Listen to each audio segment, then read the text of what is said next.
Good morning বন্ধুরা, শুভ সকাল। আর অনেকদিন পরেই, কিন্তু অনেকদিন বলা মানে আমি সোনাই পেটে আসার পর থেকে আমি কোনো ব্লগ তোমাদের সাথে শেয়ার করতে পারিনি, কেন হয়ে ওঠেনি। এখন থেকেই তোমাদেরকে আবার আমি ব্লগস দেবো, তোমরা দেখতে থেকো, আশা করি ভালো লাগবে। ব্লগটা কেউ স্কিপ করো না। তা সকালবেলা উঠে আমি তাড়াহুড়ো করে সোনাইকে ঘুম পাড়িয়ে দিয়েছি, দিয়ে তারপরে কালকে যেহেতু সোনাইয়ের ইঞ্জেকশন ছিল, ভ্যাকসিন হয়েছিল, একসাথে 3টে ইঞ্জেকশন হয়েছে।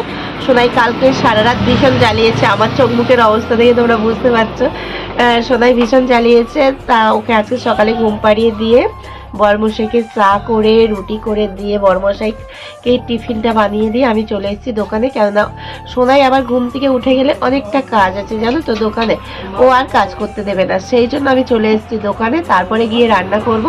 ঠিক আছে চলো। সোনাই ঘুম থেকে উঠে পড়েছে আর আমি এই যে ওকে নিয়ে একটু ঘুরছি। ও কারোর কোলে থাকছে না জানো তো, ওই এতটাই কান্না করছে যে কেউ ওকে রাখতে পারছে না। যেহেতু কালকে ওর 3rd ডোজ কমপ্লিট হয়েছে, মানে ওর ইঞ্জেকশন হয়েছে, 3খানা ইঞ্জেকশন দিয়েছে, 2টো পায়ে 2টো হাতে 1টার পা 2টো তো ফুলে পুরো ব্যাঙের মতো হয়ে গিয়েছে। আমরা বড়দের কিছু হলে আমরা বলতে পারি, ওরা তো ছোট, বলতে পারে না। সোনাই অনেকটা কষ্ট পাচ্ছে, তা ওর দেখে আমারও মনটা একদমই খারাপ। যেহেতু একটা বাচ্চা যদি কষ্ট পায় তাহলে মায়ের মন কেমন হতে পারে বলো। আর ও তো বলতে পারে না, তাই না? তাই এই যে ওকে নিয়ে ঘুরছি, যে ও যদি একটু ঘুমিয়ে পড়ে তাহলে আমার রান্না করতে সুবিধা হবে। তা ও এই যে ঘুমিয়ে পড়েছে আর আমি হচ্ছে ওকে দোলা দিচ্ছি। আর ও এখন দোলায় ঘুমালে বেশ একটু কিছুক্ষণ ঘুমাবে। কালকের রাতে ও একদমই ঘুমাতে পারিনি, কালকের রাতে ওকে কোলে নিয়ে বসতে হয়েছিল। কেন, ওর পা 2টো পুরো ব্যথা তো, আর হচ্ছে অনেকটা ফুলে গিয়েছে, মনে হচ্ছে ভিতরে যন্ত্রণা করছিল। ও তো আর বলতে পারছে না, আর কোনো যন্ত্রণার ওষুধ দেয়নি, শুধু জ্বর এসছে বলে জ্বরের ওষুধ আমার ঘরে ছিল, সেই ওষুধটা আমি ওকে খাইয়ে দিয়েছি।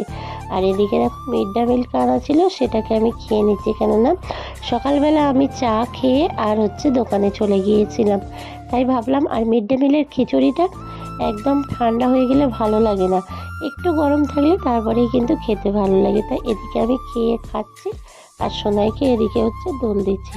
আমি আবার যাব আর একটু দোকানে যাব কাজ করতে, কেননা দোকানে একটু কাস্টমারের কাজের অর্ডার আছে, দিতে হবে, যে আজকে দেওয়ার কথা আমি বলেছিলাম। কেননা ঠান্ডার সময় তো তিনি কাজে যান, তার কিছু ব্লাউজ আছে, আমাকে একটু ওই কটা ঠিক করে দিতে হবে। এটা হচ্ছে অল্টার কাজ জানো তো। আর আমি এমনি একটানা অনেকক্ষণ কাজও আমি করতে পারি না, কেননা হচ্ছে আমার পায়ে ব্যথা করে প্রচণ্ড।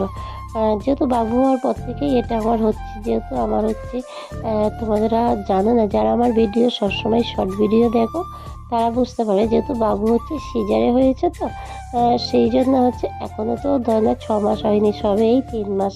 আর আমি হচ্ছে 1 মাস থেকে কাজ ধরে নিয়েছি, কেননা কাস্টমাররা একটু চাপ দিচ্ছে যে যারা আমার কাছে সবসময় কাজ করায় তাদের কাজগুলো তো করে দিতে হবে, তাই না? এখন আমি সমস্তই কাজ নিচ্ছি, শুধু অল্টার নয়, কাটিং কাজও নিচ্ছি। কেন, আমি বেশ কিছুদিন বন্ধ রেখেছিলাম কাজ, সেই জন্য অনেকটা কাজই আমার জমে গিয়েছে জানো তো। তা ঠিক আছে চলো, আমি কাজটা করে নিই, আবার রান্না করব। সোনাই উঠে গেলে আমাকে আর কিছুই করতে দেবে না, কাজও করতে দেবে না, এদিকে রান্নাও করতে দেবে না। তা ঠিক আছে, ভিডিওটা ভালো লাগলে লাইক, কমেন্ট, শেয়ার করে সাবস্ক্রাইব করো।